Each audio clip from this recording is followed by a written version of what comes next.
Welcome to episode 2 of के बनाउँदैछ त कार्की। र आज म बनाउँदैछु यो हेर्दाखेरि कुहिएको तर नकुहिएको केराको मिल्क सेक, बनाना सेक। ल हेर है, अब यो केरा हेर्दाखेरि कुहिएको जस्तो होइन, तर फेरि क्लिन हो कि भित्रबाट। त हामी मान्छेमा पनि यस्तै हुन्छ, बाहिरबाट हेर्दा जति नराम्रो, जति कुरूप, जति थाकेको जस्तो भए पनि भित्रबाट अभी मुझ में कहीं बाँकी थोडी सी है जिन्दगी। अब हामी केराको स्क्विजिङ गर्दैछौँ। राति राति मिक्सर चलाउनु हुन्न, मार्छन् मलाई घरमा, त्यही भएर हो। मिक्सर फेरि यस्तो आवाज आउँछ नि, त्यही भएर हो कि। अब हामी केरामा हाल्छौँ दुध। अब हाम्रो नेक्स्ट इन्ग्रिडियन्ट हो चिनी, सुगर आफ्नो स्वाद अनुसार। हाल्नु त हुन्न थियो होइन, तर अब एक्चुअली खाए चाहिँ मिठै खाऊँ न होइन। अब हामी हाल्छौँ यो चिज।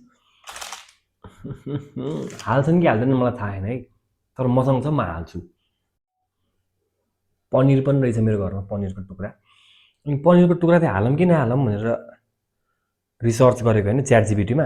अनि च्याट जिपीले के भन्यो नि, क्यालोरी हाई हुन्छ भन्यो, अनि त्यही भएर नहालौँ भन्ने छ मलाई। त्यो भएर यो चिज त पनिर त मैले हालिनँ, चिज त मैले हालिसकेँ। त्यो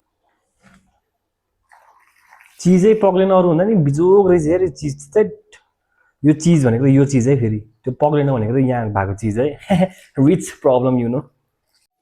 अब त्यहाँ हामी हाम्रो मिल्क सेकलाई, बनाना सेकलाई बोतलमा पोर गर्नेछौँ। यो चाहिँ हाम्रो बनाना सेक रेडी भइसकेको छ। अब यसलाई टेस्ट गरौँ है त।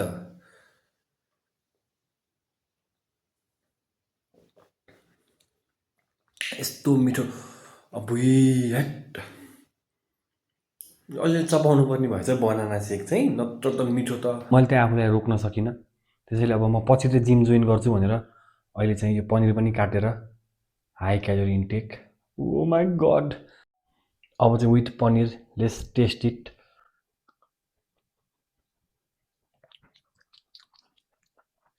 मिठो त वाइ मिठो भयो, तर अब त केरा पनि चबाउनु पऱ्यो, त्यो पनिर पनि चबाउनु पऱ्यो कि, त्यो धुलो बनाउनु पर्ने चाहिँ।